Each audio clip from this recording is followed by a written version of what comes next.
Part 70. The heroine who wears fast is really a boss. Author, Ruo Shui 1111. Chapter 694. Today, when she was preparing to board the sedan at home, Zheng Qingqin had a bad feeling when she heard Ji Wenqing's voice. Her bad luck had completely begun.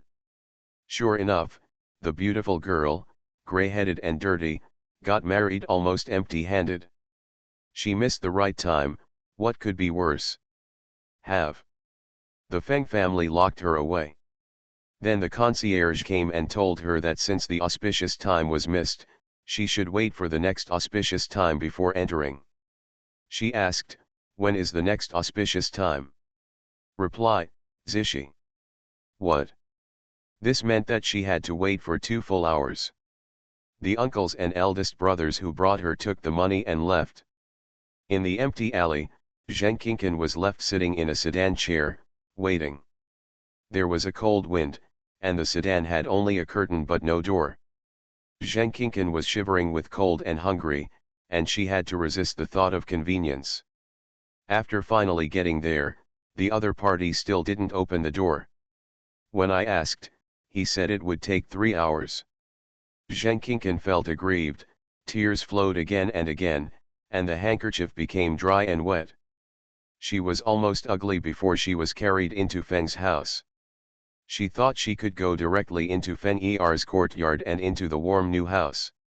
Unexpectedly, as soon as she entered the door, she was stopped by Mrs. Feng's nanny. The nanny looked at her a few times with the lamp, then shook her head with disgust. Ugly in appearance and slovenly in clothes, even country women know how important a woman's appearance is. I can't believe that the daughter of a scholar's family is so virtuous. In such a state, don't offend the second master's eyes. Take him to the courtyard first. Let's educate him for a few days. Before Zheng Qingqin could react, she was sent to an abandoned courtyard and restrained. She was told to wait until she had copied the female commandments 7 or 49 times before going to serve the second master. She was still looking forward to Feng Er's coming to see her, but until dawn, Feng Er's shadow was not seen. Therefore, Zheng Qingqin spent her wedding night on a small shabby bed in a dilapidated courtyard, eating cold steamed buns, covered with a small tattered quilt, with tears on her face, wearing makeup and cursing.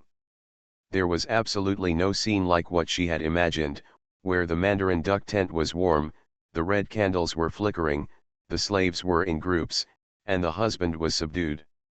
The next day, no one paid attention to her, and the family seemed to have forgotten about her. Zheng Qingqin spent 10 copper coins to learn from a woman that the second master was not at home at all. She could only ask to see Madame. Mrs. Feng asked her to stand in the wind and wait for 2 hours before seeing her. Zheng Qingqin said that she was the second young master's concubine and was not suitable to live in a courtyard. She hoped that she could move to the second young master's courtyard as soon as possible. What is a concubine? Mrs. Feng asked with a smile. If you think that I can have a high bed and a soft pillow, and be served by a group of slaves, you are totally wrong. I am a slave, someone who serves people. Not only on the bed, but also on all aspects of life. You can do it? I can. I think very highly of myself. Okay, I'll give you a chance. Zheng Qingqin never expected that Mrs. Feng would recruit a mother-in-law. You wash her feet, and I'll see if you can serve others. You want me to wash a slave's feet? I said, you are also a slave. Since you have equal status, why not? Moreover, my second master has a deep knowledge of foot massage and has high requirements for water temperature massage. If you don't know how to wash your feet, how can you be qualified to serve him? Mrs. Feng looked at Zheng Qingqin with a half smile. So what if you make things difficult? She had many calculations against the Feng family before, but now it is only natural that they do double duty. She had deliberately come to this home. If she dared to come, she must dare to play. Zheng Qingqin naturally refused, so she was sent back to the courtyard by Mrs. Feng as she should. In addition, Mrs. Feng also sent a rough lady over to teach her what it means to serve. From that day on, Zheng Qingqin mopped the floor and washed clothes, but couldn't escape. But even so, she still had to be pinched and scolded by the mother-in-law many times every day. Her life was miserable. After Fen came home, he completely ignored her and didn't even look at her. Once, Zheng Qingqin finally found a chance to sneak out of the courtyard, found Fen drinking in the garden, and knelt down obediently. Fen smiled and pulled the maid behind him to sit on his lap. Zheng Qingqin gritted her teeth. Fen pointed at the maid's face. Now I understand why I have never been interested in you at all. Which of my maids is not prettier and more interesting than you? They are just like you, chasing me, begging me, and waiting for me. So to me, you have no special features at all. You are not even as good as these maids. As Fen said this, he thought of Ji Wenqing again. As the name suggests, he is deserted, like an elusive fairy. It would be best if there is such a young lady to add fragrance to Hengxiu. Pity. Whenever he thinks that it was because of Zheng Qingqin who first ruined his marriage and then interfered with his good affairs, causing him to still not be able to embrace his beauty, he becomes furious. Facing Zheng Qingqin, who bluntly said that he wanted to come to his backyard, he said something evil: "If you want to come to my backyard, start by being responsible for the bucket. Otherwise, you can just study in the miscellaneous courtyard with peace of mind. Choose one of the two, you decide." The reason why Fen was so unsympathetic was because he had been angry with Ji Wenqing recently. He deliberately sent the prey he finally caught a few days ago to Murakami, but Ji Wenqing threw everything away. Men and women are not close to each other, and they are not rewarded for no merit. "Please, Mr. Feng, please stay away from me." That's what Taoran said. But she was not as cruel to others as she was to him. Recently, people in the originally deserted Ji family have begun to propose marriages, many of whom are acquaintances nearby. This is not only because Taoran has been getting closer to everyone recently, but also because everyone knows that the Ji family has made a little fortune recently. Ji Zioki has only one daughter, so the dowry will definitely be large. So Fen came 3 times, and twice he met the person he wanted to marry. Although the Ji family rejected it, he was still very unhappy. He became even more attentive when he came to Ji's house. Taoran told him, "Be careful to avoid suspicion. You just took a concubine. I don't want to be a thorn in the Zheng family's side. What you can't get is always the best." Fen is not giving up. He tells Taoran that he will never give up. Taoran was thinking about other things. After temporarily dealing with the Zheng family, the next target to be dealt with unexpectedly appeared. Guo Wu. That is, the scumbag who sold Ji Wenqing, got a bride, and even ignored the child's mother, which directly led to Ji Wenqing's death. His and his mother's sins were no less than Zheng Qingqin's. Although Taoran passes by the blacksmith shop at the head of the village every day, he has not yet found time to take care of him. But the Guo family has already arrived at their door. Recently, Guo Wu came to help with a lot of the work in the Ji family's farmland. After a few days, he became very familiar with Ji Weining, and followed Ji Weining to Ji's house several times, becoming familiar with Taoran. Mother Guo also made various excuses to come to deliver things and chat with Lu Chunyi several times, asking about Ji Wenqing's affairs. The heroine who wears fast is really a boss. Author, Ruo Shui 1111. Chapter 695. Taoran wants to help Ji Wenqing, who doesn't want to get married, start a career. Chen Fang will be pregnant and giving birth soon, so her family's income will be low and their expenses will be high. The little money you have will become empty sooner or later. Cheating alone will not last long. When Taoran left, Ji Wenqing had to show his self-worth if he wanted to survive without being rejected by his family. Or at least, you have to save a lot of money. With money, Ji Wenking can be as carefree as he wants. Then you don't have to look at your family members, and you don't have to get married. You can live your life with your chest held high. Murakami can't. The place is too small, and there are just trivial things all day long. Ji Wenking's temperament is most annoying and disdainful of such things. And Ji Zioki has been in extremely good condition recently, and he may really be able to move up.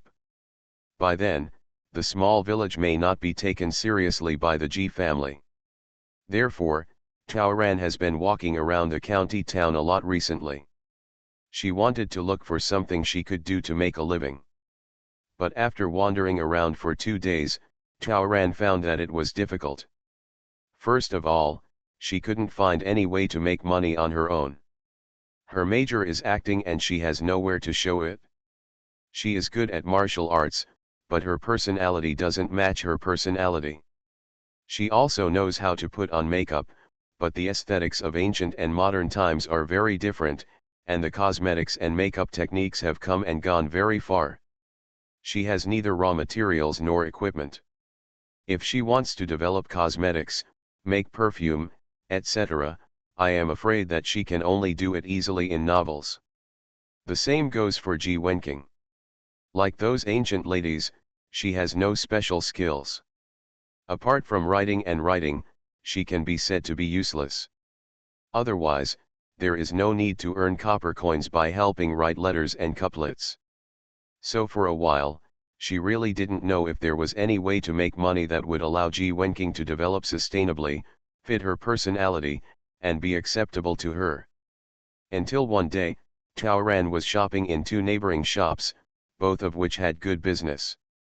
At a glance, she knew what she wanted to do. The manufacturing industry is too demanding and cannot be played alone, while the service industry is troublesome and tiring just thinking about it. Opening a shop requires energy and manpower, as well as time and cost investment, which is simply miserable. So she planned to do something integrated. To put it nicely, it is innovation. But to put it bluntly, it means reprocessing and repackaging. She walked into those 2 shops again, spent a fortune, bought 2 large bags of things and took them back to study. From that day on, in addition to keeping fit and practicing martial arts, Taoran also did one more thing, which was tinkering with gadgets in her room. Another period of time passed. Fen still didn't give up on Ji Wenking. Every now and then, he would appear. From his words, Taoran also learned that Zheng Qingqin had not been able to get along with Feng Chengxiao until now. Because of this, even though the Zheng family hated the Ji family, they could only stare and did not dare to do anything. There are also many people coming to Ji's house to say goodbye. Among them are some wealthy households in the surrounding area. Luchani refused all of them at Taoran's urging. Except for 2. One family is the Feng family. Yes, Feng had been lovesick for a while at home. His mother couldn't stand his troubles, so she asked someone to marry her again. It turned out that what Ms. Feng disliked most about Ji Wenking was that she felt that this country girl was simple-minded, had no scheming ideas, and was very ambitious. It was difficult for her to control the backyard, and it was even more difficult for her son to win over her. However, in the last 2 contacts, she witnessed Ji Wenking's sharp words, quick thinking, and clear logic that night in the first time. The second time, Zheng Qingqin came in. Her mother-in-law watched Ji Wenking take control of the whole place, which made the Zheng family miserable. Yan, with this skill, he entered their Feng family, not to mention a young mistress, even the matron of the family. Ms. Feng especially likes the spirit of retribution. After careful consideration, she felt that Ji Wenking was the best. So she agreed to her son. As for the other family, it is the Guo family. Luchani just looked down on them, but Taoran asked her not to refuse in a hurry. You always have to leave some thoughts for others, right? Taoran felt that in this world, he couldn't spend a lot of money on charity, nor could he let Ji Wenking's name spread across the land of China, so it might be a little difficult to obtain the power of faith. So, she'd better accumulate some virtue. With her recent efforts, it was not difficult for her to use force to deal with Guo Wu, but she didn't want to do it herself. Let her enemies help her deal with them. She has to be a good person. Therefore, when Fen-Er came to deliver an inkstone to Ji Zioki that day, Tao Ran deliberately let him see 2 red gangtai. He was furious when he saw it. Guo Wu. Is that the rich and powerful blacksmith from the village? Fen-Er saw Guo Wu at Ji's house and immediately remembered him. He couldn't believe it and asked Lu Chunyi, he, and me? Are they comparable? Put the blacksmith and yourself together to make a choice? Are you so bad? Fen-Er was a little unable to accept it. Fen-Er prides himself on being handsome, elegant, rich, and powerful. Being a young mistress is better than being an iron lady, right? How can my Wenking be the kind of vulgar person who only looks at people's conditions and appearance? Lu Chunyi poured a cup of tea for Fen-Er. Xiao Wu has his own advantages. He is honest, down-to-earth, and diligent, and he promises that as long as I am Wenking, he will never take a concubine or look at another woman in this life. For this reason, what girl doesn't like that? Fen-Er just hummed and thought to himself, is there any man in this world who doesn't want to be a bit dirty? It only depends on whether you dare to steal and whether you have the ability to steal. Lu Chunyi, let me tell you the truth. In the final analysis, Wenking's marriage depends on her own wishes. Although she is cold to you, she actually wants to choose between you and Guo Wulai. Chen Fang happened to pass by, and after nodding, she added, sister-in-law is actually quite hesitant. I saw her taking the gangtai from you and Guo Wu yesterday. She looked left and right, and she must have been undecided. If you tell the truth about my family, sister-in-law, there is only one last step left. At that time, Ji Wenkei just jumped home with an exquisite iron slingshot in his hand, saying that brother Guo Wu made it specially for him. Mom, Aunt Guo said that her family has made shepherd's purse wontons and will send 100 of them to us for dinner later. Oh, this. Lu Chunyi glanced at Fen-Er cautiously. Everyone in the village knows that Wen Qing likes to eat wontons, Mr. Feng, don't take it to heart. Fen-Er grabbed the slingshot from Ji Wenkei's hand, rushed out and threw it into a pond not far away. Tomorrow I will give you 3 better and more exquisite slingshots, customized for you, with your name on them. Now tell me about Guo Wu. Ji Wenkei talked a lot, and inadvertently revealed to Fen-Er, actually, many people in the village know that you and Guo Wu are both asking to marry my sister. Everyone is secretly guessing who can win, and even made a bet. Now, you and Guo Wu are basically a 50-50 bet. Fen-Er was even more angry. Is there such a thing? He only has 5. Those without eyes. In this way, Fen-Er, who was originally determined to win Ji Wenking's unwillingness, gradually went astray.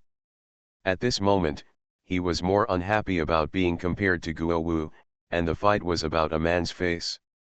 He only had one thought, he couldn't lose to Guo Wu. You are listening to Novels at Bless Up channel. Wish you happiness and luck. Please subscribe to receive new novels. How do you feel about this novel? Please like and leave a comment. The heroine who wears fast is really a boss.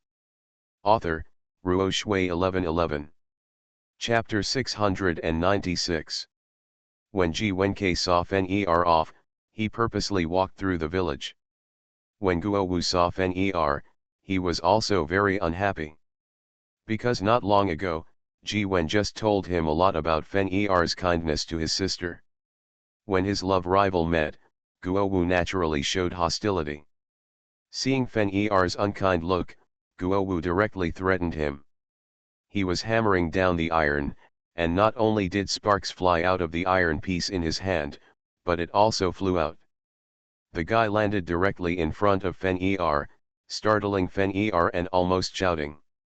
This incident made Fen-Er even more convinced that Guo Wu was provoking him, and he felt a sense of hatred in his heart. When he left the village, he heard Ji Wenke let out a secret. A few days ago, he vaguely heard that someone in the village was talking about Fen being dishonest in the house and having many women. He said that Ji Wenking would definitely suffer a lot if he followed him. Fen became even more furious when he heard this. Did someone in the village say that? Isn't it the Guowu family at the head of the village? Zheng Qingqin is not the only one who knows that there are many women in his family. Fen left angrily. All his anger was now focused on Zheng Qingqin and Guowu. Firstly, he couldn't lose to Guowu, secondly, he couldn't become a joke, and thirdly, he had to take revenge and feel proud. Fen did not disappoint Tao Ran at all. How could he hold his head high if he couldn't win in a 1-2 contest with the rough guy, couldn't express his anger, and couldn't make those who bought him lose look at him? 4 days later, the winner was decided. Guowu got into trouble. He and Fa Xiao went to a banquet in the county town and ended up getting drunk. When he woke up again, he was in a gorgeous guest room in a brothel, with a girl lying next to him. Yes, a beautiful brothel girl. The madam paid with him, but she asked for 20 taels. 20 taels, Guowu jumped up. Forget it for 1 or 2 taels. It's so expensive. It's obviously a rip-off of him. How could he give it this money? The madam insisted that he ordered the girl last night, it was her first time, and it was the price. Many people can prove it. Guowu couldn't remember anything about the previous night. How can this be explained clearly? Guowu didn't want to be taken advantage of, so he naturally refused to pay the bill. Of course, he doesn't have that much money. Subsequently, he was found to be a deadbeat. The madam waved her hand and gave him some clues. Half a quarter of an hour later, Guowu lay on the ground and groaned. His legs were immediately broken and he was sent home. A dozen big men stood in front of his house. Guowu, who was injured and carried back, screamed on the ground. In a short time, Guowu's reputation was ruined and he became a laughingstock. Who told him to be stripped down to only the lower half of his clothes? Anyone with eyes can see the ambiguous traces left on his body. There was a lot of discussion for a while. This guy who has always been honest and honest actually has a hobby of visiting brothels. This morning, if he hadn't come out of the brothel, where did he hang out last night? Tisk tisk, you know people, you know faces, but you don't know hearts. Guo's mother ran out and when she saw that her son had been beaten, she burst into tears and threatened to report him to the police. Bah, the madam spat on Mother Guo's face. Repaying debts is a matter of course. I'm afraid you won't be able to do it. The old bastard greeted the villagers and asked everyone to help judge the situation, and at the same time, he went to invite the village leader. I slept with my girl and defaulted on my debt. Now my girl has lost her body and money. She was destined to die. You don't need to tell me, my girl also has to report to the government. Let's see if Mr. Qingtian will favor you like this. A dirty piece of white girl ticket. The madam waved her hand, come on, dismantle his blacksmith furnace for me first. As soon as these words were spoken, a group of thugs were seen lined up, and they were about to charge forward with the guys in their hands. Guo's mother finally realized that she was afraid and stopped in front of everyone, but was pushed away. She quickly hugged the madam's leg and said, I'll give it to me. I'll give it to my family, the forge was their family's breadwinner. If this is destroyed, will they still have a way to survive? In this way, after a joke, the Guo family rummaged through their boxes and found only 18 taels of cash. The madam not only refused to accommodate, but also demanded an extra 2 taels of hard work. Mother Guo had no choice but to borrow 4 more taels from others, and finally settled the matter. The Guo family did not dare to report it to the official. Those who can open a brothel are ordinary people? The government doesn't dare to take care of it, how can they afford it? This dumb person has to eat even if he doesn't want to eat? What a bad luck. Guowu became a big joke in the village. For many days, the girls would rather go around the village. Such perverted and rotten scum is not only found in the G family, it should be said that even serious girls from dozens of miles around would look down upon. Tao Ran knew that this was Fen Er's move, dog bites dog, not bad. Guowu was told by his family not to go out and embarrass himself. Unable to see anyone, injured and unable to work, he had nowhere to vent his frustration and had no choice but to drink wine every day. His family members thought he was just drinking and causing trouble this time, so they started scolding him whenever they saw him drinking. Unable to stay at home, he could only go to a nearby village wine shop to drink every day. Today, he came back drunk again. Because he was afraid of being scolded by his family, he simply sat on the roadside holding the wine bottle and drank for a while, thinking about waiting for his family to fall asleep before going back. As the moon rose above the willow branches, he walked home. Passing through the woods, a figure seemed to flicker. He thought he was dazzled and rubbed his eyes. Then his vision went dark and his head was covered with a sack. Someone punched and kicked him. Tao ran, of course. She had long seen him unhappy and wanted to take action herself. Today happened to happen. She didn't want to suppress her emotions, she just wanted to vent her anger. Ji Wenqing wanted to live a good life with him, gave him a son, and made money to support the family. But what about him? Is it a human? Just sell his wife? Let your wife be a concubine for money? Making toys? He was not allowed to look after the child and just stood by and watched while Ji Wenqing was taken away. It eventually led to Ji Wenqing's death.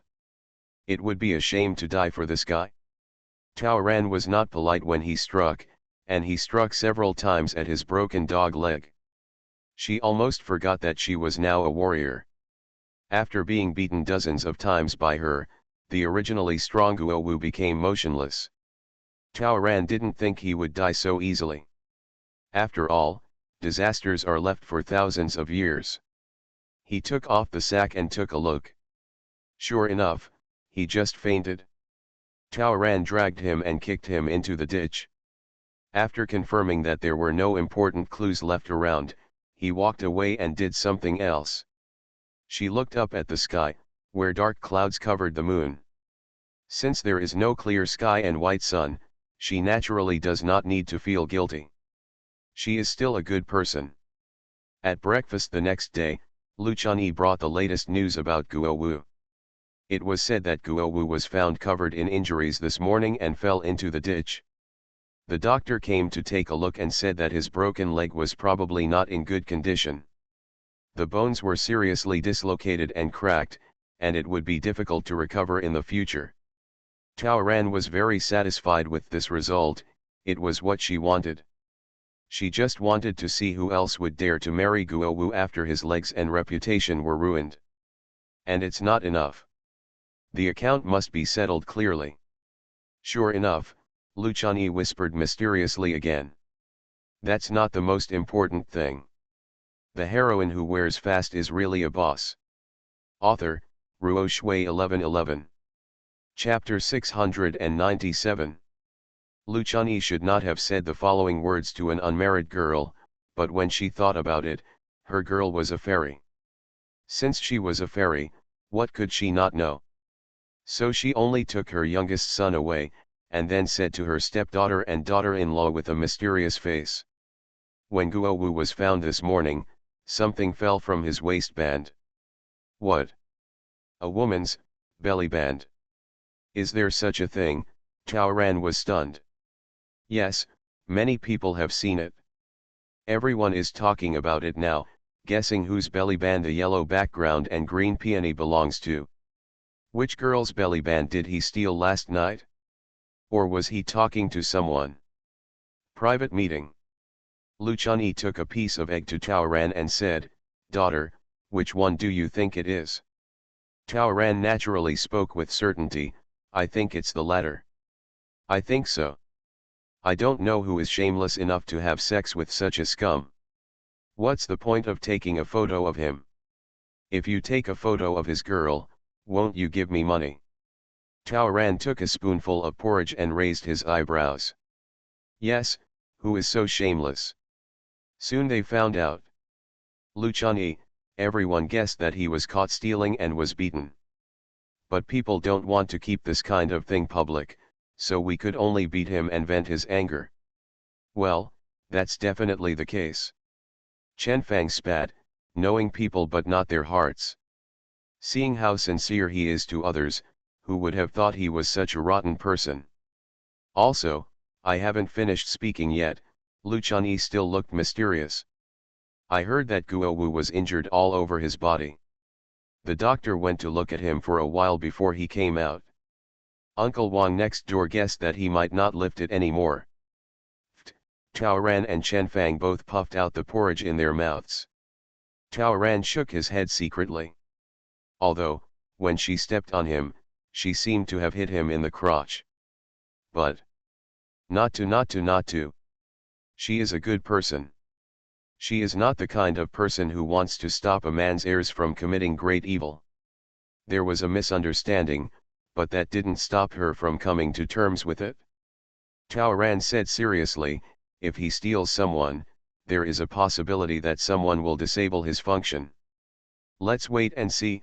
Interestingly, after this kind of thing spreads, then Guo Wu will not be able to get a wife, right? How can he prove that his ability is still there?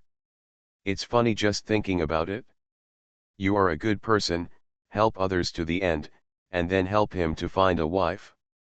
After eating, Taoran followed Luchani and Chen Fang, and the three of them went to visit the village in high spirits. Along the way, many villagers who heard about this incident joined in the fun and headed towards the head of the village. Seeing Taoran, everyone lamented that she was lucky because she didn't accept the Guo family's marriage proposal and didn't get involved with that bad person. Otherwise it would be too late to escape now. Before everyone reached Guo's house, they saw a commotion in the village from a distance. I went over and saw that people from the Zhang family from the neighboring village were breaking up the Guo family's house. When asked, he said that he suspected that the person who had a private meeting with Guo Wu last night was Widow Zhang from the neighboring village. The corners of Taoran's lips raised slightly. Those who murdered Ji Wenqing have long been in her little book. Not a single one will be left behind. Zheng Qingqin, Guo Wu, the Zheng family, and the Guo family are all the masterminds, so she will naturally attack them hard. But she will not forget those accomplices, such as Widow Zhang. She had colluded with Guo Wu before and framed Ji Wenqing for having an affair through letters, causing Ji Wenqing to be divorced. As a widow, she should understand the importance of Mingming festival to women. It's really abominable to do something like that just for some money. So, how did you get here, and how do you get back? She caused someone to have an affair, and this time Taoran also gave her the name of an affair. She colluded with Guo Wu, and this time Taoran allowed the two of them to collude further and become closer. After dealing with Guo Wu last night, Taoran felt that he had achieved this point anyway, so he simply asked Widow Zhang to participate. She covered her face with a black cloth, grabbed something from Guo Wu who fainted, and then took a small road to a neighboring village. Since Widow Zhang had long been on her list and had been targeted by her, she was familiar with the business. After releasing his mental power and confirming that all the surrounding households were sleeping deeply, Taoran climbed over the wall and entered the widow's house. It is said that there are many disputes in the house of a widow, but that widow lives alone with her son and does not even have a dog. She is either very courageous or really restless. When Taoran left, Widow Zhang was still awake and busy in the kitchen humming a song. With luck, Taoran slipped into the house and found a basin of dirty clothes in the corner in just a few seconds, and dragged out a bag full of dirty clothes. Then, she climbed up the wall of Wang's house next door. That house is for raising dogs. Unfortunately, dogs cannot speak human language. Some people can only suffer the consequences of being dumb. Tao Ran saw it right and took off one of Guo Wu's shoes and threw it directly at the big yellow dog. For a while, the dogs kept barking, which not only woke up the Wang family, but even the people nearby started to curse. Murakami, if a dog barks, it will quickly trigger a large number of domestic dogs and wild dogs to respond. And this incident became the most unusual thing in the quiet environment of the neighboring village last night. In fact, as soon as the Wang family woke up this morning, they found the men's shoes that De Wang had brought in. The Wang family was dumbfounded. The dog was tied up and must not have gone out. So whose shoes are these? Why at home?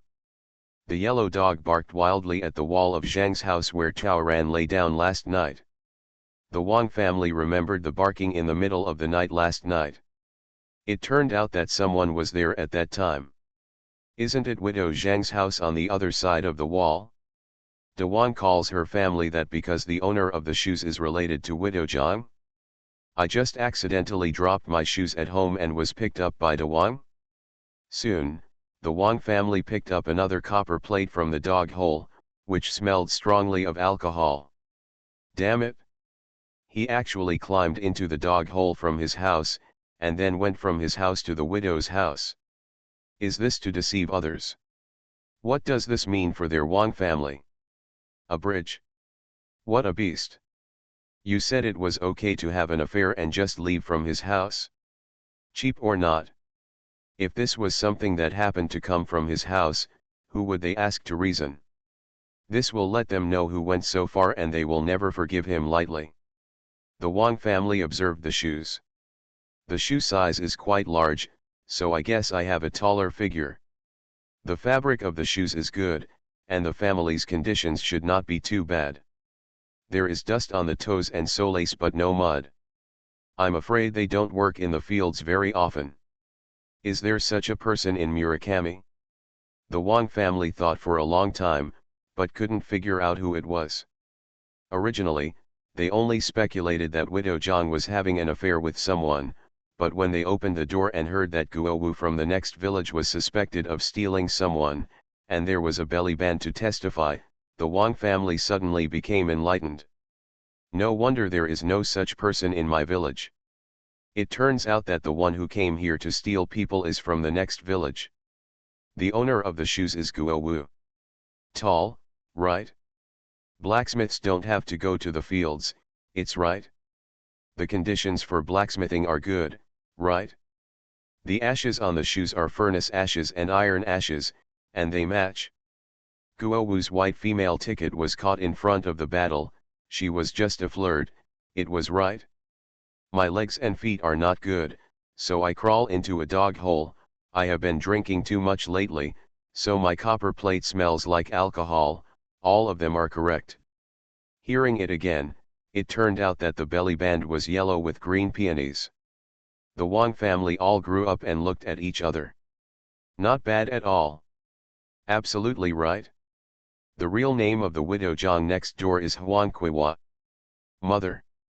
Did these two people go to the woods to steal after being discovered by their own dogs? The heroine who wears fast is really a boss. Author, Ruo Shui 1111.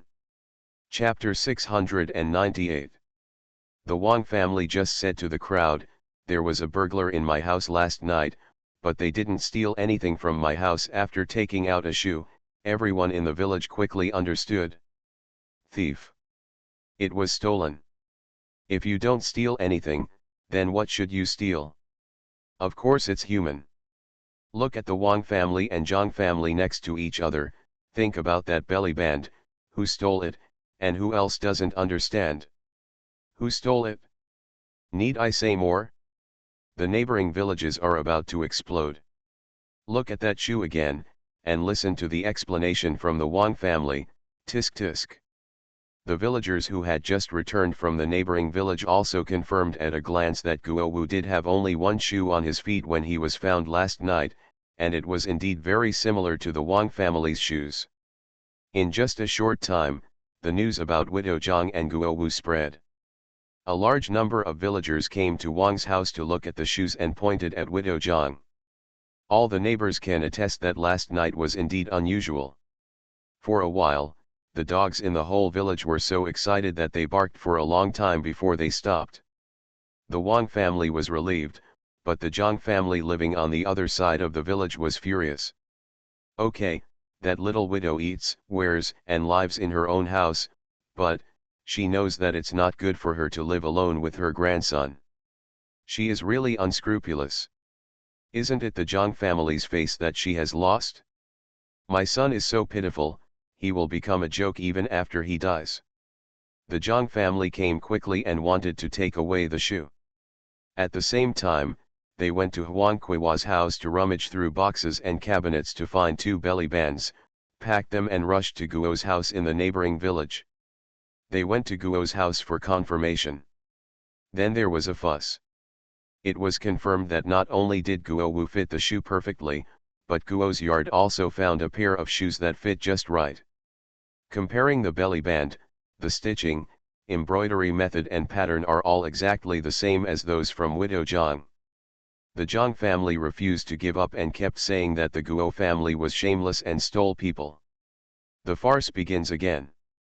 Guo Wu had drunk too much and had broken his tablets. He didn't even know who had beaten him. How could he know that his shoes had ended up next door to widow Zhang's house? The Zhang family clamored to report to the official, and the Guo family expressed the same attitude. They felt that maybe the Zhang family deliberately injured their drunken son in order to blackmail their Guo family. Eventually, the two families started fighting. Guo Wu was beaten several times, and widow Zhang was slapped more than 10 times by Guo's mother. People from several villages came to see the excitement. Although both the Guo and Zhang families were very convincing, and although Guo Wu and Huang Kuiwa did not admit it, the people's eyes were sharp and they believed that Guo Wu and widow Zhang had an affair. After all, who would admit to stealing? Ha, I heard that in some places, a man who steals from a widow will be exiled, and a widow who commits such a scandal will be imprisoned in a pig cage. No punishment for those two people is too much. Both families clamored to report to the official, but in the end they didn't go. If you really want to report to the official, you really don't need the face. The coffin of the deceased son of the Zhang family cannot be held down, and Guo Wu may never find a wife in his life. So under Muramis's persuasion, the Guo family paid the Zhang family 5 taels of silver to settle the matter. The Guo family has long been out of money. In the end they could only write down an IOU. Guo's mother sat in front of her house and cried out, while the Zhang family divorced Huang Kuiwa and drove her away. After losing her reputation and being suspended, Huang Kuiwa embarked on the same path as Ji Wenqing back then. She returned to her parents' home, but how could the Huang family accept her like this? The Huang family asked her to be their sister-in-law. But she didn't want to. When Tao ran past Wang's house, he saw her sitting by the door crying. Tao Ran raised his head and said, "Just remarry. If Guo Wu ruins your reputation, you will naturally have to find him to take responsibility for it." Huang Kuiwa thought about it. That's exactly what happened. Her mind was spinning very fast. Early the next morning, Huang Kuiwa took the Huang family to the Guo family. She threatened that either Guo Wu would be responsible for marrying her, or the Guo family would be responsible for raising her, otherwise, she would report Guo Wu to the authorities for breaking into the Zhang family and raping her. Mother Guo rushed forward again, grabbed Huang Kuiwa's hair and started beating her. Why? Marry her? A widow? Pooh. She is still a dirty widow in her 30s. If she wants to have a grandson, can she still give birth to a grandson? Feed her? That's even more impossible. His family was originally in good condition and had saved some money to continue the family lineage. But now they have owed money within a few days and they don't want to spend a single coin anymore. Rape. Shameless. Can her son like her? My son almost married the daughter of a scholar. She is an unlucky widow, she deserves it. The Guo family and Huang Kuiwa put on another good show for the villagers. The Guo family said that even if they died together with the Huang family, they would not want the divorced widow. Mother Guo was particularly excited. She even held a kitchen knife across her neck, accidentally drawing blood. When the Huang family saw this, they were afraid of causing a big trouble, so they didn't dare to press forward. Muramasa is very busy. He intervened again. After some persuasion, it was finally agreed that the Guo family would compensate Huang Kuihua with 30 taels of silver. The Guo family couldn't get the money, so they had to write another IOU. Although Taoran enjoyed watching the play, she was also a little regretful. She originally wanted to pair Guo Wu and the widow together and let them torture each other, but it seemed that it was not possible. But it doesn't matter, she has a backup plan. On the other side, Fen Er also visited Ji's door again. He was quite proud. He made some casual arrangements and took care of Guo Wu. Now he can always beat Ji Wenqing, right? Taoran rarely faced him directly, and then shook his head. You men, you are so scary. Guo Wu is the most honest in the village. He knows everything. You, can't believe it? Fen Er once again explained his sincerity. You are a man who has a concubine, a man who was caught in the middle of the night from the home of a young girl, and everyone knows that you have many bed-warming girls at home. Why are you sincerely talking to me? Taoran's eyes were restrained, he hesitated to speak, and his voice was a little sour, making Fen Er eager to express his stance again. I swear to God, I have nothing to do with that Zheng Qingqin. She plotted against me last time. Otherwise, how could she get into my house? With her kind of character, can the rumors spread out be believed? My sincerity towards you, you still can't feel this? Why do you care about that woman? Fen Er. In such a fastidious family, who would allow a concubine to enter the house before his wife? What's wrong with me? And you don't even think about it, what did Zheng Qingqin's family do to my family before? My family was almost killed by her family.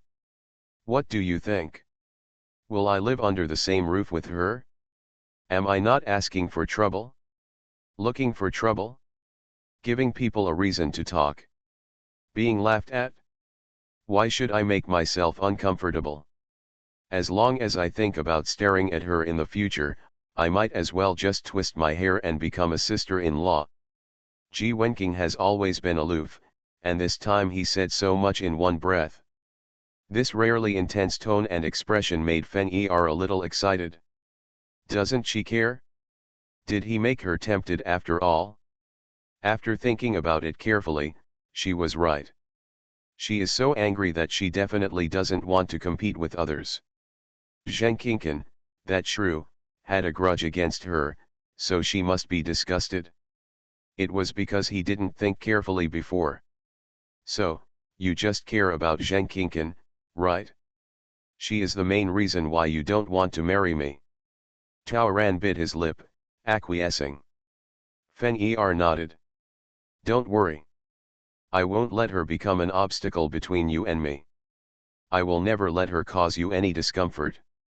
Just give me some time. Before Taoran finished speaking, Fen Er had already strode away. For it. She really didn't finish her sentence. That's it? Take it one step at a time. Happy Lantern Festival. Thank you all for your monthly votes. Thanks to Brother Long, my book friend's tale number is 09749, reset Lai Huo with you and other babies for your reward. I love you all. You are listening to Novels at Bless Up channel. Wish you happiness and luck. Please subscribe to receive new novels. How do you feel about this novel? Please like and leave a comment. The heroine who wears fast is really a boss. Author, Ruo Shui 1111.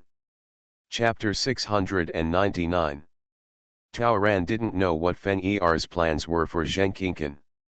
Fen Er left in a hurry without hearing her hint, and she had no time to chase him. Because tomorrow is the first day of the new year, she has to go out to do errands. Go to the temple. She has something important to prepare for. There was something Taoran didn't know. That is, Fen-Er spent money in the village. If she went out, someone would tell him. No, Fen-Er heard the next day that she had gone to the temple and stayed on the mountain for a whole day before returning. And she has been to the temple many times recently. What is there to do on the mountain? Can I stay in the temple for a day? Isn't it boring?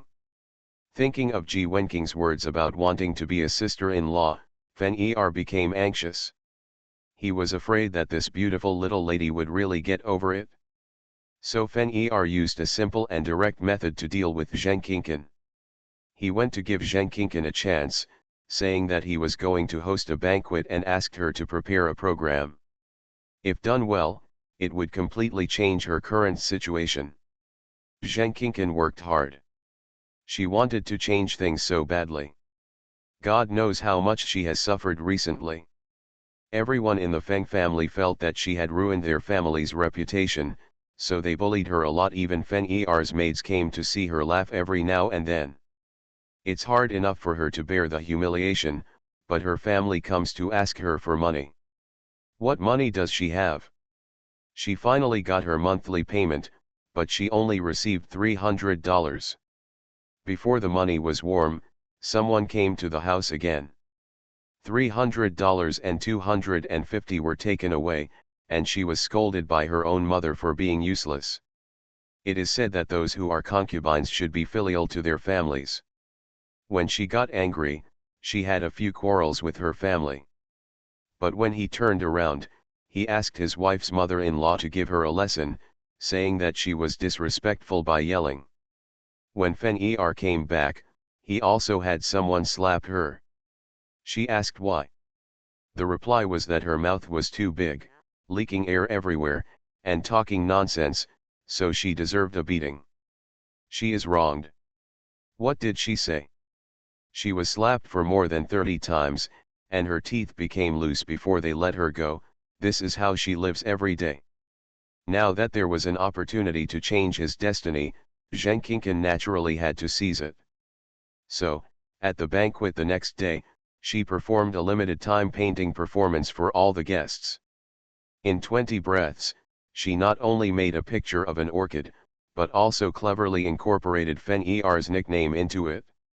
She planned to gain a reputation as a talented girl and win Fen-Er's favor. Sure enough, her performance was well received. Tonight's guests are all Fen-Er's friends. They are very playful and love new things. Zheng Qingqin successfully caught their attention. Cheers and applause rang out, and Fen-Er leaned there, with no other reaction except a deep smile at her. Then he said lightly, "This woman is new to my house and she is still clean. If you like her, you can take her away." Just like that, by the time Zheng Qingqin reacted, she had already been stuffed into a carriage.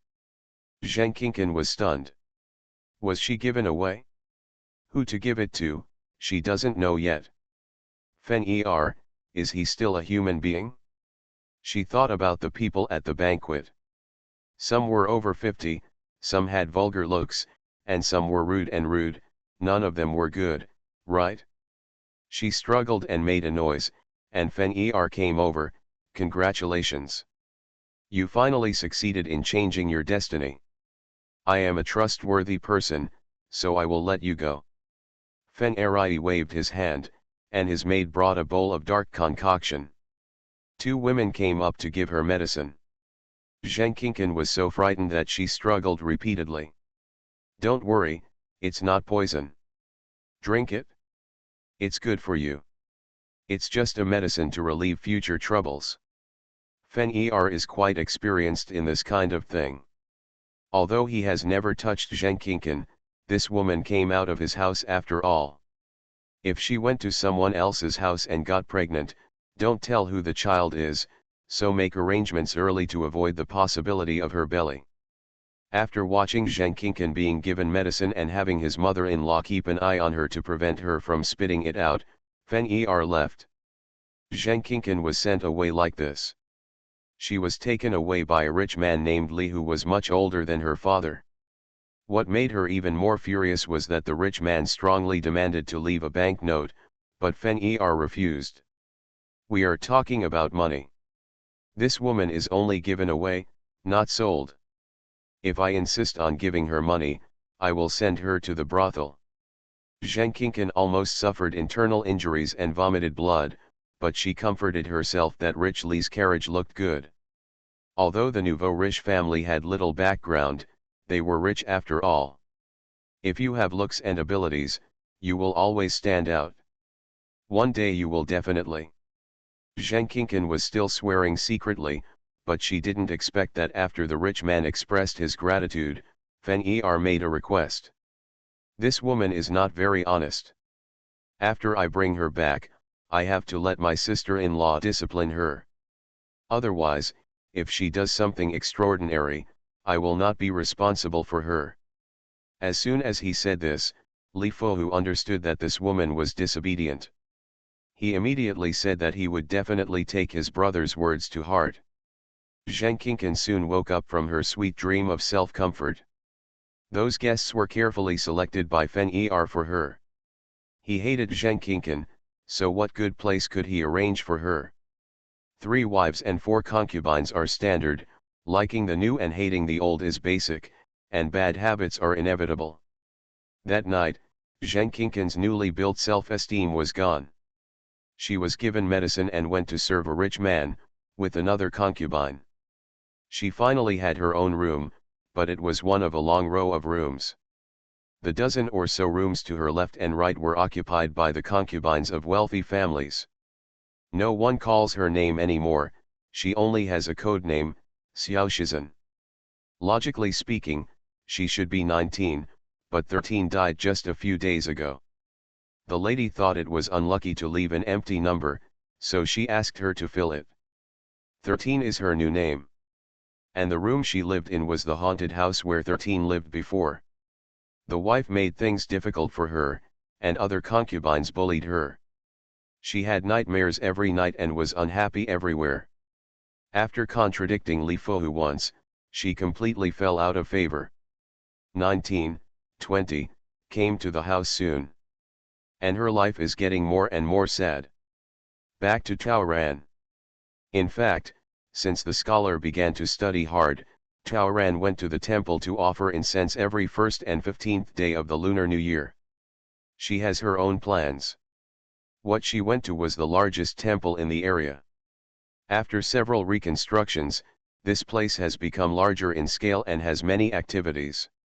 Most of the people who burn incense here are ladies from high-ranking families who pay a lot of money for sesame oil. Taoran had more plans. First, she has to make money. Women's money is relatively easy to earn. Taoran considers herself a kind-hearted person, and she doesn't have the heart to cut the leeks of civilian women. So she set her sights on the ladies.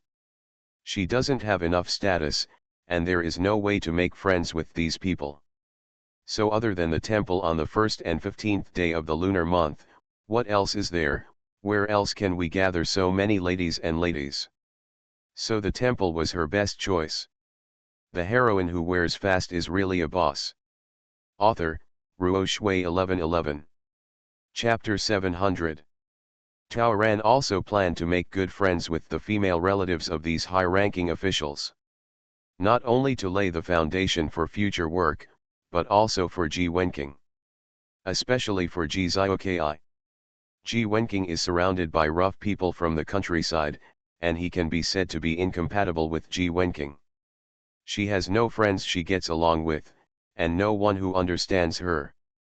But it's different in a different environment. Taoran hopes to help her make some reliable friends. Then after he leaves, when Ji Wenqing has enemies and difficulties in the future, there will be someone who can help support him. And this kind of confidence is what Ji Zioki needs. Even a 1,000-mile horse must have bowl.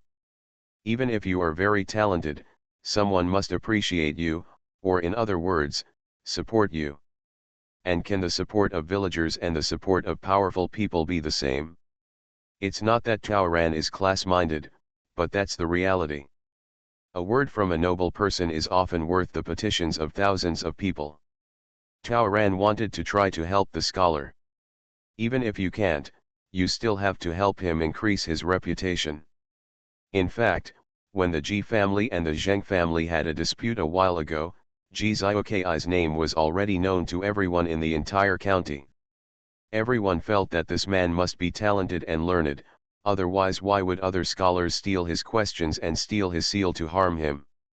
Then there was Ji Xiaokai who quoted scriptures in front of the yamen that day. His sonorous and powerful cryptic words were not understood by everyone, but they reminded everyone that he was knowledgeable. So in Taoran's eyes, Ji Xiaokai already had his own traffic. This is a good thing. Therefore, what Taoran has to do is to help him maintain his popularity and reputation. She wanted Ji Xiaokai to become someone in this county who would never be forgotten when it comes to scholars. The reason is simple. In the plot, although Ji Xiaokai never gave up the scientific examination, he failed every time before the provincial examination. In this era, not only scholars were eligible to participate in the provincial examination. They must also first pass a selection examination, the subject examination. The scientific examination is presided over by the local academic administration, and the right to speak largely lies with the local government. There are many doorways here. Taoran didn't know whether Ji Xiaokai's repeated defeats were due to lack of knowledge and insights, or because he had no power or fame, but she wanted to try to make him famous, build a road, and unblock his joints. Can you help him out? It's really heartbreaking. So Taoran's plan is to first make himself familiar, and then let her serve as a bridge, starting with these ladies, to keep the popularity of Jishun's name at least until the scientific examination in 3 months. After receiving compensation from the Zheng family, Taoran appeared in the temple for the first time. Since she controlled the family's financial power, she spent 5 taels of incense oil on her first appearance in the temple. At that time, it was the time when the palace had the most people. The action of this unfamiliar face aroused the curiosity of many pilgrims and monks. This girl is wearing the most ordinary cloth, without any gold and jade decoration from head to toe, but she only spends 5 taels? This girl has a refined temperament. She looks like someone's lady, but they can't figure out whose family she belongs to. She doesn't have a maid around her either. It seems like her family is in a bad situation, right? But she gave so much money for sesame oil in one breath. Hey, what is that basket at her feet for? Are there any scriptures? You have money to donate sesame oil, but you bring a broken basket worth only a few pennies. The huge contrasts and contradictions in Taoran continue to attract everyone's attention. And she wasn't particularly beautiful, but she had an aura that stood out inexplicably, making it even harder for people to ignore her. She used her meager inner strength to channel her voice out, and many people heard her kneeling down, firstly praying for her father's scientific examination to go well, secondly hoping for a speedy recovery for her stepmother, and thirdly praying for good weather. Yo! This girl is awesome. With this kind of thinking, he is definitely not an ordinary person. Most of the people who came to worship Buddha were just asking for themselves, but her 3 requests did not mention themselves at all. Scientific examination? No wonder it's so grand, it turns out it's from a scholar's home. After bowing to the Bodhisattva, she gave the scriptures in the basket to the monk, saying that they were all copied by her hand. A lady stretched her neck and took a look. She couldn't help but praise the words so beautiful. Realistically, these scriptures cannot be copied by Taoran's hand. She can't write such beautiful handwriting. These were all copied by Ji Wenqing at home earlier, and she used them to borrow flowers to offer to the Buddha, and let the Bodhisattva take a good look at them. The poor girl deserves to be protected. And reading, understanding etiquette, good heart, good people, good writing, these are all plus points. Immediately, a girl came to greet her. Taoran reported himself to his family.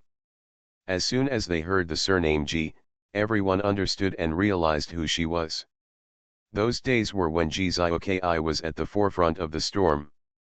Everyone was curious about the case and asked her many questions.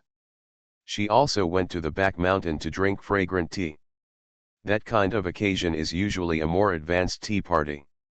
She has a flow about her, good acting skills, good manners, polite conversation, thoughtful, neither humble nor arrogant. She refreshes everyone's good impression of her time and time again, so she is naturally very popular. When the tea party ended, she asked the young monk to introduce her, saying that she wanted to come to the temple to do volunteer work. Everyone looked at her highly again. Taoran is serious. She actually went to see the abbot. She is so literate and can come to help on the 1st and 15th day of the lunar month. The temple would be most welcoming. From then on, Taoran was not absent from every 1st and 15th day of the lunar month. She stayed in the Mahavira Hall, which was the most popular place, and helped write notes for signatures, register pilgrims, and write merit books. She succeeded in becoming familiar with all the female relatives, and basically recognized most of the noble female relatives in the entire county. She had gained the honor of the temple, and everyone was polite and respectful to her. And in every tea party, she didn't hold back a single moment, she participated in them all. Gradually, she discovered that although this county was a big city to rural people, when Taoran looked at it from the perspective of a later generation, she found that they were very limited. In short, it is ignorant. From time to time, she would give some scientific arguments, express some of her own opinions, popularize some common sense, and throw out some views that the ancients had never heard of or dared to think of. Finally, she told them that they all learned it from books. She was originally very clever, doing one thing after another, which often made the female family members dumbfounded and pondering. Gradually, she became the protagonist of the tea party. The name Ji Wenqing began to become famous among the powerful female relatives in the county. The girls were eager to make her friend, and she got several invitations to her.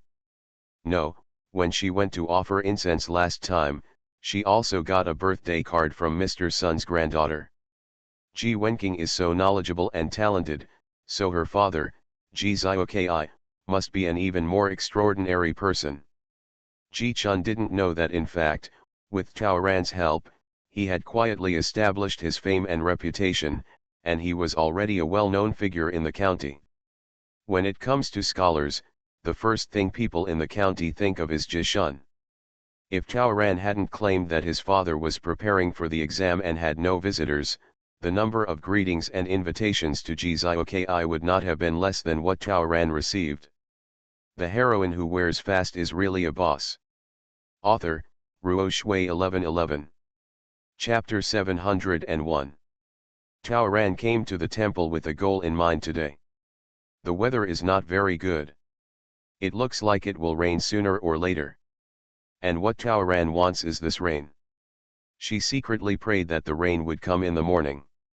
For this reason, she not only arrived at the temple early in the morning, but also kowtowed to the Bodhisattva 18 times. Although the weather is bad, it does not prevent the women from praying to God and worshipping Buddha as always. To put it mildly, everyone is sincere. To put it more realistically, the female relatives are really bored. Many of them are just waiting for the 1st and 15th day of the lunar month when they can go out openly for the whole day.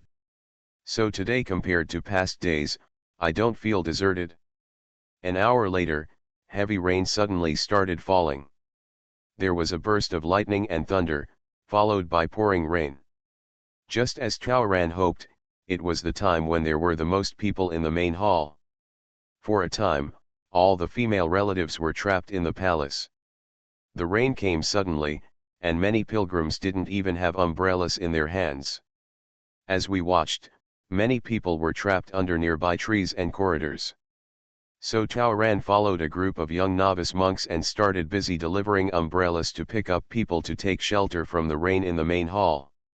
Naturally, Taoran would not miss this good opportunity to harvest favors. She went back and forth in the rain, delivering umbrellas again and again, protecting ladies and ladies one after another, and handing over clean hand towels one after another. She received a lot of thanks and praise. But there is thunder and lightning, it is too unsafe to hide under the tree. Seeing several people hiding under the camphor tree, she quickly took 3 umbrellas and ran out again. She doesn't only take care of the women's families of powerful people, but also the families of ordinary people, she treats them equally.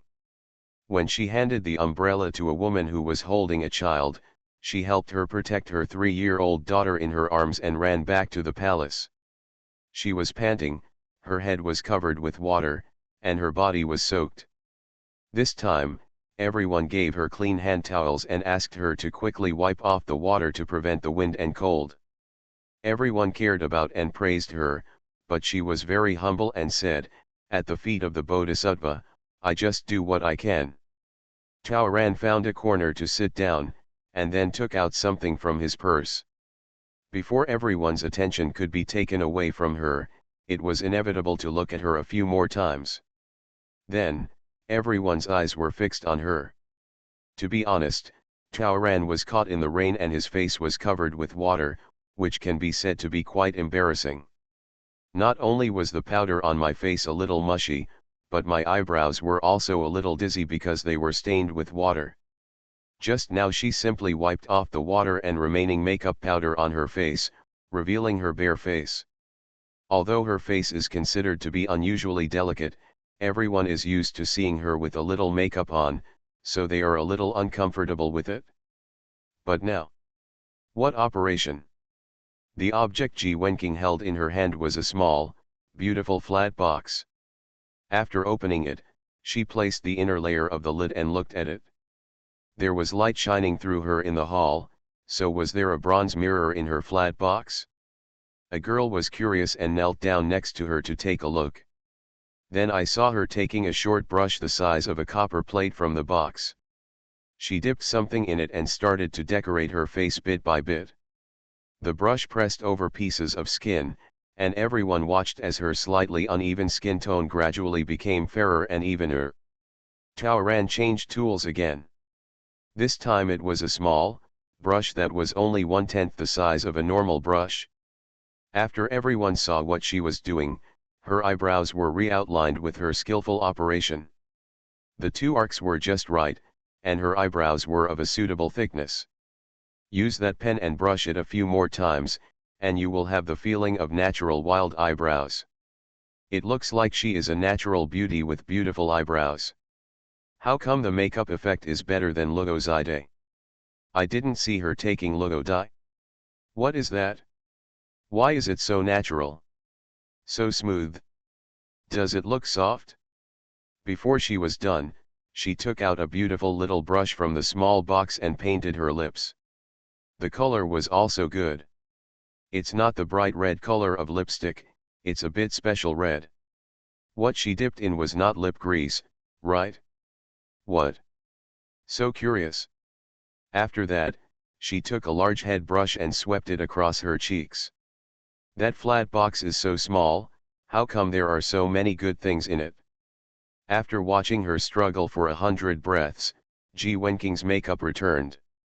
Exquisite and special, it looks even better than before. The whole hall was boiling. Almost all the ladies gathered around her, marveling at this novel gadget. The small flat box revealed its true appearance.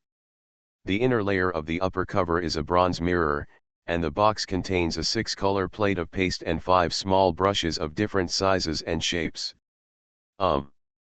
This is what Taoran wants to sell. It is too difficult to produce, and it is not easy to do business.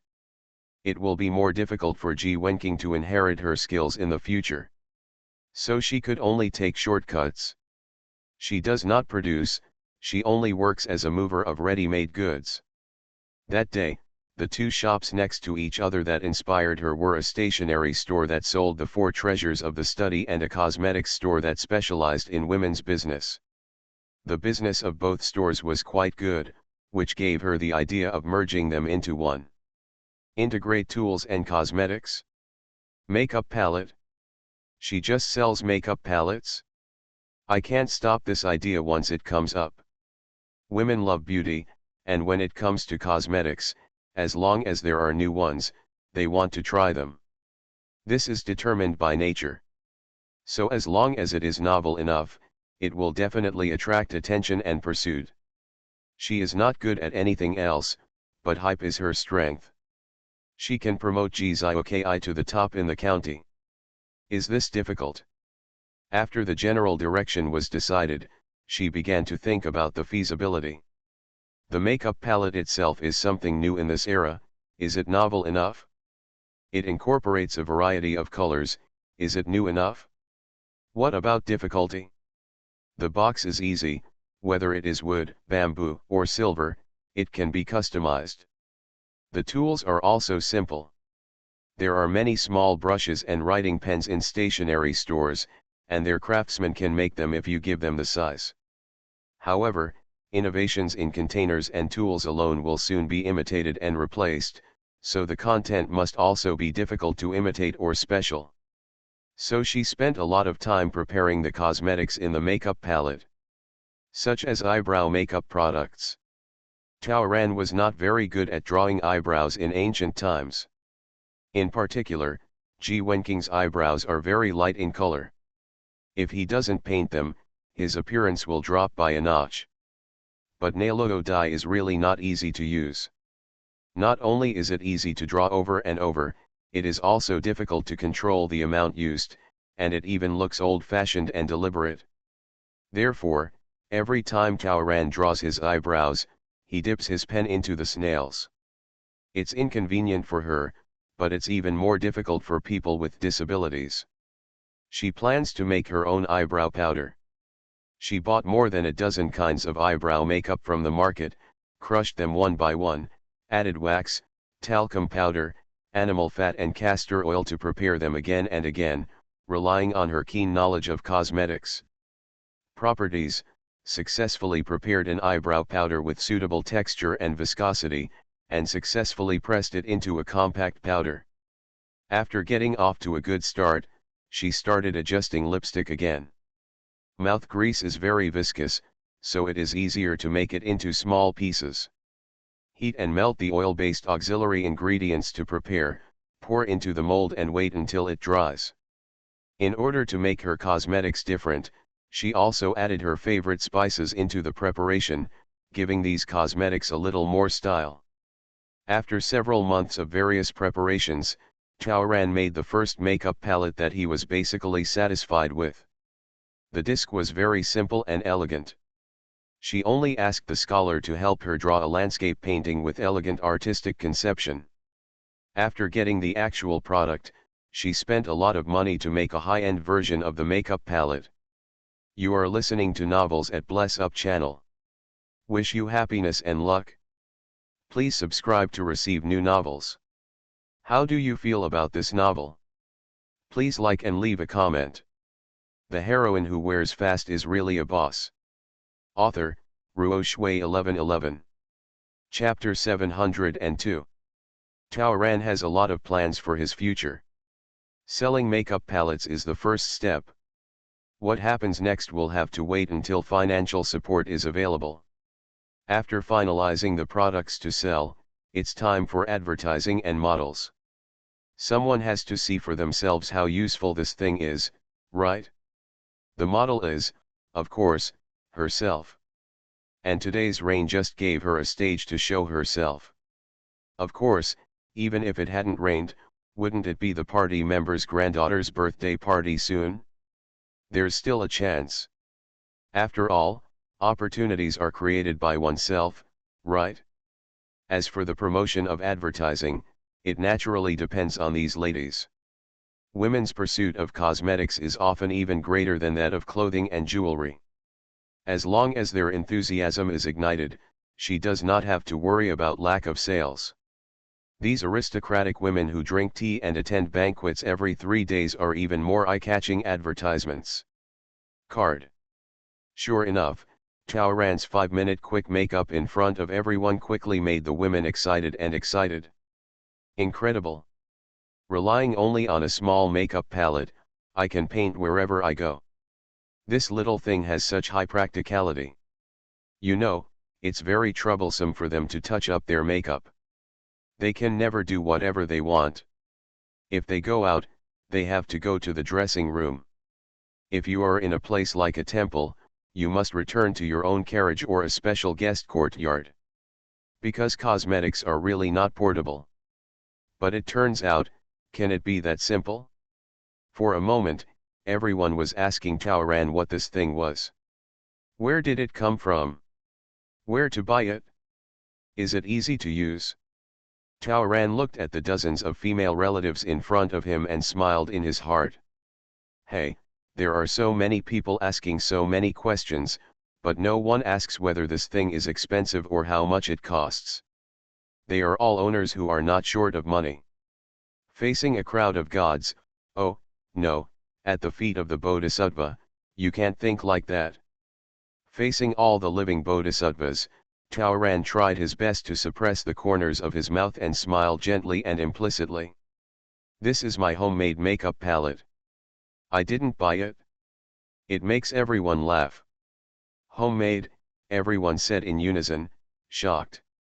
This makeup look is homemade.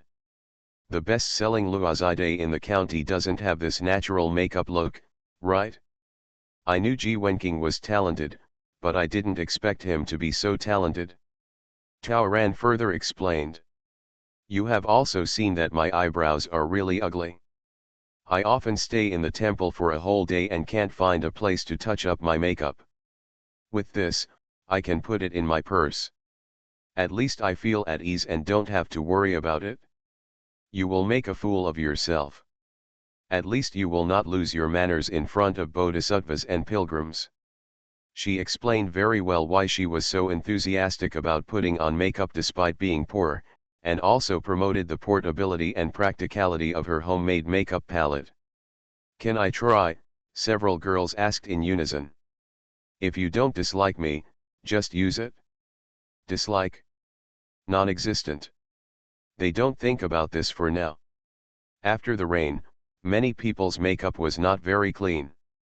It's better to use other people's cosmetics than to wear your own makeup, right?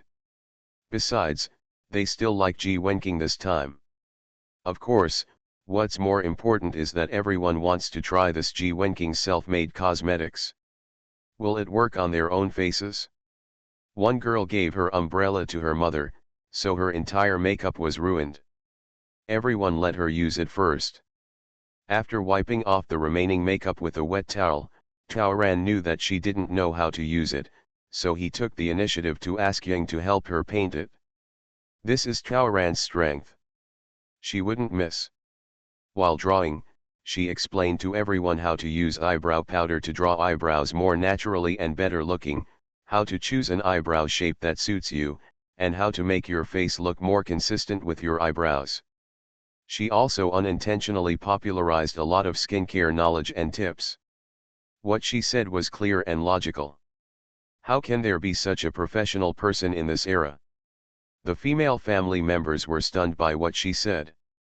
For a moment, there was thunder and rain outside the entire hall, but the only sound of Taoran's analysis was heard in the hall. Everyone listened attentively, forgetting the anxiety of the constant rain. Of course, Taoran couldn't help but praise it. He talked about the advantages of his own cosmetics and the shortcomings of old-style lipstick, which made everyone excited and eager to get their hands on this high-end customized product. Practice makes perfect. Everyone is good at calligraphy and painting. As long as you draw 2 or 3 times, you will be able to master it immediately. She had 3 colors of lipstick in her makeup palette, but she didn't paint them directly. Instead, he analyzed the image of the girl in front of him, and then added a smart color that was mixed with rose and red. Everyone was shocked again. No wonder Ji Wenqing's lip color is special, she adjusted it for herself. This plate is great. The 3 basic colors of orange, rose and red can be adjusted according to your own wishes. Aren't there endless possibilities? Really like? Really want? I really want to try it. Taoran applied 2 more makeup faces and gave the plates to the women to handle. The girl who put on the makeup liked her makeup very much, and even said that she wanted to ask Ji Wenking to help her make a makeup palette. The price is negotiable. Her words triggered responses from several girls. The girls said that they all wanted to customize a plate and they would not take advantage and spend money to buy it. Among them, the daughter of member Sun's maternal family was also included. Tao Ran patted his head, remembered something, and asked her to wait. Just as the rain became lighter, Tao Ran took an umbrella and went out. Dozens of breaths later, she came back and brought back an exquisite wooden box. For Miss Sun's birthday, I have something going on at home, so I'm afraid I won't be able to go. But I won't be here, so the gift must arrive. This is a birthday gift, and I made it myself. The gift is light but the affection is heavy, so please accept it, Miss Sunday. Although Miss Sun likes Ji Wenking very much, she has only known him for a short time, so she is naturally embarrassed to accept gifts. She wanted to refuse, but Tao Ran told her that the thing inside was exactly what she wanted. Miss Sun's eyes lit up and she quickly opened the box. Inside is a high-end makeup box customized by Daoran. The outer box is more exquisite, with hollow carvings and poems and paintings by Ji Zioki. It's a limited edition, and her name is hidden in the poem. So touching. As soon as the lid of the box was opened, the bronze mirror was not only more exquisite, but also had 10 colors, which stunned everyone. The smell is also refreshing and pleasant, not inferior to those produced in Beijing. Among the 10 colors, there are black and gray eyebrow powder, 4-color lipstick, and 2-color rouge. Sequins and a paste-like transparent mud were also added. Tao Ran told everyone that what they didn't know was lip balm. You can apply it on chapped lips or before going to bed at night, or you can use it to brighten your lips after applying makeup. She developed it herself and cannot sell it outside. To put it bluntly, it's lip balm. This thing was a novelty to the ancients, but it was actually very simple.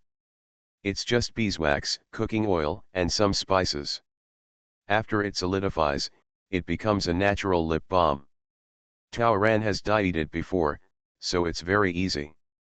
After Miss Sun got the only copy of this high-end makeup palette in the entire county, which was envied by all the ladies, she was so happy that she couldn't close her mouth. She bluntly said that this was the best, most thoughtful, and favorite gift for her 16th birthday. She thanked Tao Ran again and again, even after wiping off the makeup on her face, she asked Tao Ran to help her put on new makeup. The yearning for the makeup palette and the pursuit of Tao Ran's various makeup knowledge and techniques continued until the tea party in the back of the afternoon. Throughout this day, Tao Ran became the protagonist among so many female relatives. The heroine who wears fast is really a boss. Author, Ruo Shui 1111. Chapter 703. Tao Ran rented a carriage and went home as the sun was setting that day. It's not that she wants to enjoy the money she has earned, nor is it because it's difficult to walk on rainy days, but because there is too much money and it is not easy to get it. In addition, she also went to the stationery store to pick up the customized packaging and tools, so she really couldn't take them away. It's not that she's yelling, but what a fortune! In the afternoon, all the ladies and girls wanted to customize her makeup palette. Especially after Tao Ran accidentally said that although eyebrow powder and lip balm are difficult to make, she is more skilled and can help them do it. Tao Ran was located there, so when talking about the price, she only said this a few times. She didn't put a price, so it didn't feel like a deliberate deal. This suits these ladies very well.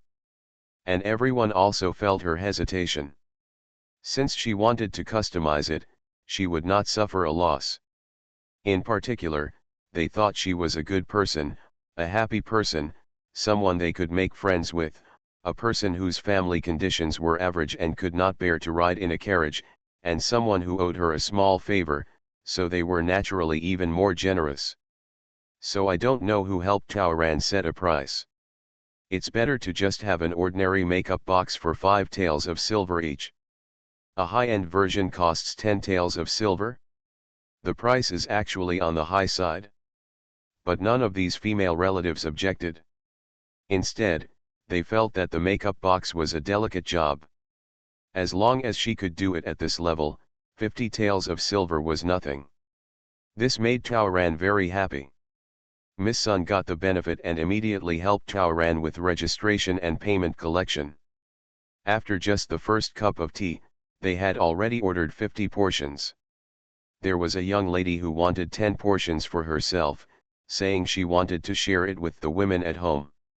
Taoran quickly refused. She said that each cosmetic box requires a lot of effort and cannot be mass-produced, so each person can only customize 2 trays at most. Firstly, she really couldn't do it, and secondly, she was hungry for marketing, so she couldn't let things go out on the street early and ask those makeup shops to use them for research. There was also a lady who said that she wanted to order 3 copies to give to the elders in the capital. She wanted the best quality raw materials and the best products, so she was willing to pay 50 taels per copy.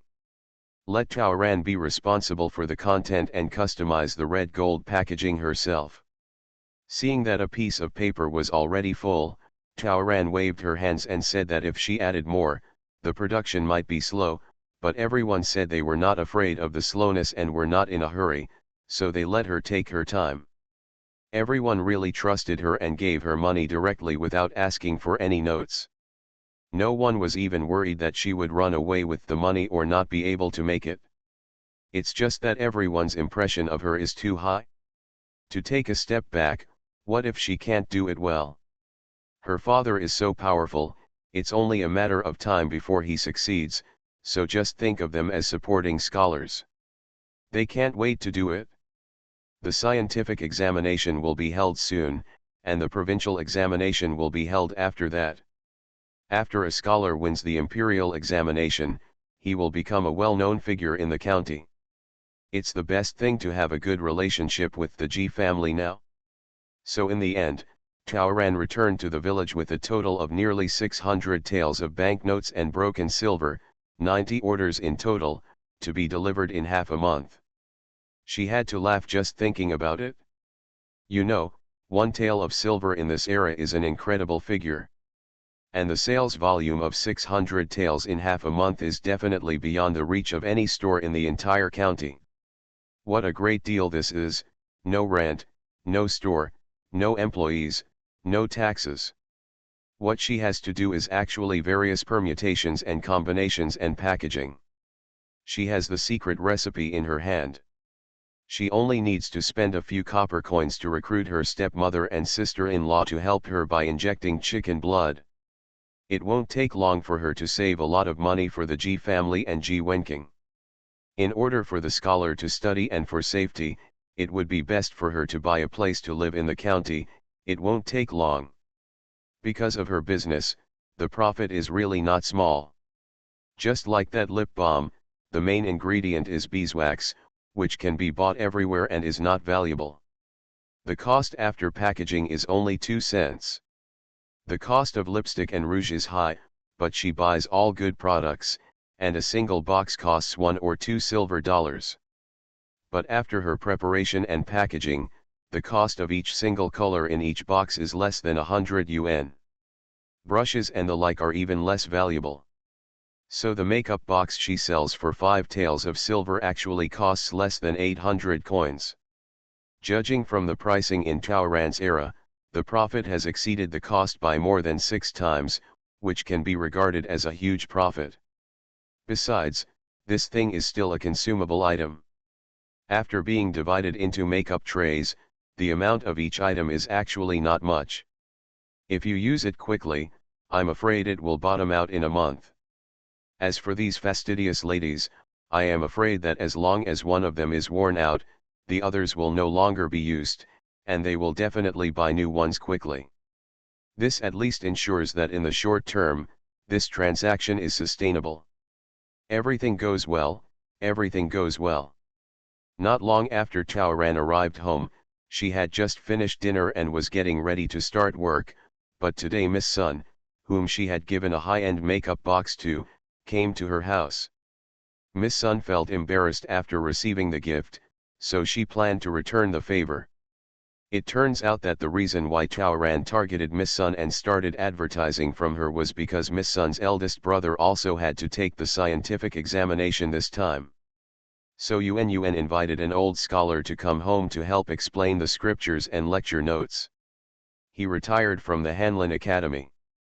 Not only is he outstanding in knowledge and experience, but his ability in answering questions is also unparalleled.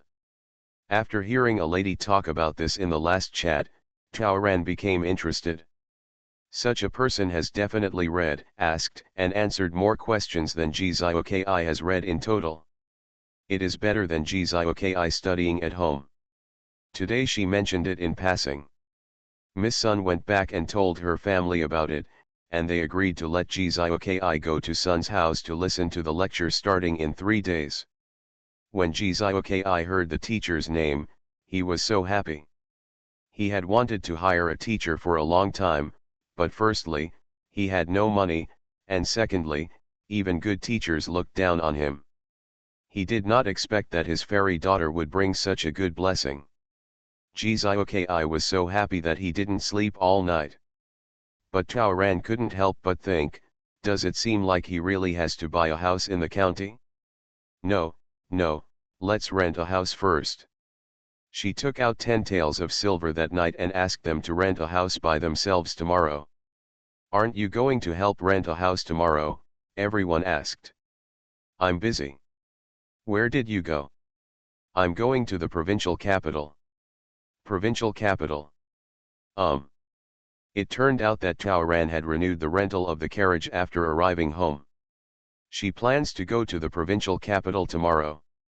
The county is still small, and the purchasing channels are single. She doesn't want people to know where and what she purchases every time. In addition, there are more things in the provincial capital and they are more exquisite. There are also many shops, which makes it easier for her to negotiate prices. She still has to find something more suitable. Taoran also didn't expect that everyone present would have their eyes shining, and they would all want to follow her to the provincial capital. She pushed it all. But the next day, when she got up quietly before dawn, Lu Chunyi and Chen Fang had already packed their luggage, prepared dry food, and were sitting at the table waiting for her. The two of them jumped onto the carriage almost more neatly than she did. The provincial capital. Who among the country people has not dreamed of a provincial capital? How many people have been trapped in a small village their entire lives? If you don't make it this time, I'm afraid you won't be able to get out for the rest of your life. If you have this opportunity, you can't give it up. As for renting a house or something, the boat will go straight to the bridge. Let the gentlemen take care of it themselves.